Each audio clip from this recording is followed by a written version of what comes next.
Good afternoon, everybody. Chag Pesach Sameach, Happy Easter, and welcome to the Israel Brief, brought to you by Lay of the Land. I'm your host, Rolene Marks, bringing you today's top stories.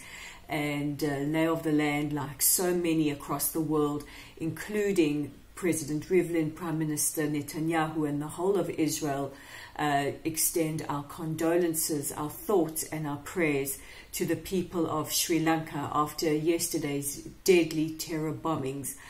We are all filled with sorrow and absolute shock at these attacks that took place across 3 hotels and 3 churches and have so far claimed the lives of almost 300 people and injured at least 500.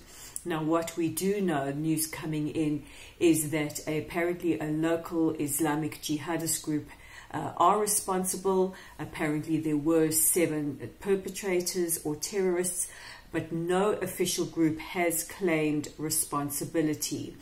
We also know that apparently Sri Lankan authorities were warned about the possibility of terror attacks at holy places during the Holy Easter holidays.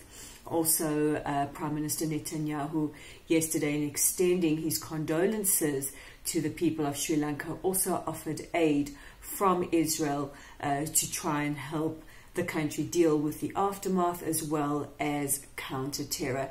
And it still remains to be seen whether or not Israel will be taken up on this offer. And in a show of solidarity, the Tel Aviv municipality has lit up its building with the Sri Lankan flag, and our thoughts and our prayers. Nobody should be killed so brutally this way. Nobody should feel unsafe where they pray, and it's time to say enough is enough.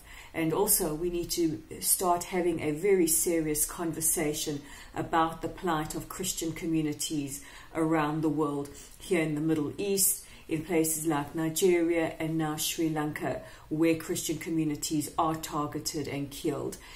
Israel in the Middle East remains one of the only, if not the safest place for Christian communities in the Middle East. Looking at other news stories abroad, and the Ukraine has a brand new president. What's more, he is a Jewish former comedian, and the Ukraine at the moment is the only country outside of Israel to have both a Jewish prime minister and a president. So Prime Minister Vladimir Groisman holds his office until possibly later this year, when elections will happen. But at the moment, the Ukraine is in very illustrious company, our own. And everybody's looking to see how this will bode for relations between Russia and the Russian authorities, or the Russian government, saying that perhaps ties between the two countries could improve significantly. And it's quite historical, not just that the Ukraine has a Jewish president, but the Ukraine is often criticized for its gross levels of anti-Semitism and support for the Nazis during the Second World War and for neo-Nazi groups. So it is quite a significant turn of events. And on the subject of prime ministers coming back locally, and Prime Minister Netanyahu, now that he is officially the winner in the elections held 2 weeks ago, has started his coalition negotiations, despite this being the Pesach Chag, or Chol HaMoed, the days of Pesach or Passover. And what we know so far is that he has spoken to Kulanu Chair Moshe Kahlon, who rumor has it he has offered the foreign ministry.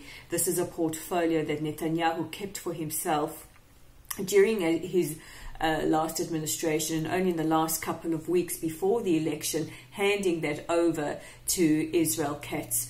Moshe Kahlon is rumored to have said he would prefer to keep the finance ministry. And the other negotiations that we do know is that the United Right parties are jostling for the education and the justice ministries. And this is going to come with a lot of resistance from many in Israel, who see these two ministries as critical or at least very, very, very important ministries that cannot go to the right.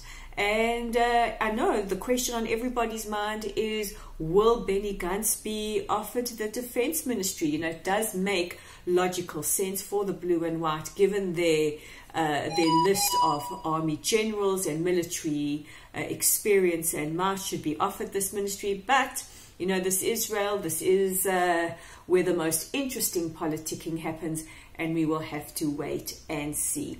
In the meantime, our thoughts and prayers again with the people of Sri Lanka. And as we carry on Chol HaMoed Pesach, if you're looking for something to do or some good reading material, please don't forget that you can check out our website online at www.layoftheland.online. Today you can read Harris Green's article called Israel Today about just how much Israel has to give to the world in her 70 short years as a modern state. That's not negating that Israel is also an ancient country. And you can join our family on Facebook at Lotlsite. That's at LOTLSITE. Join us, like us, share us, follow us, share our content. It's all very, very welcome. And also don't forget that you can receive your daily edition of the Israel Brief by clicking on the subscribe button below. I'm Rolene Marks for the Israel Brief, and we'll chat again tomorrow.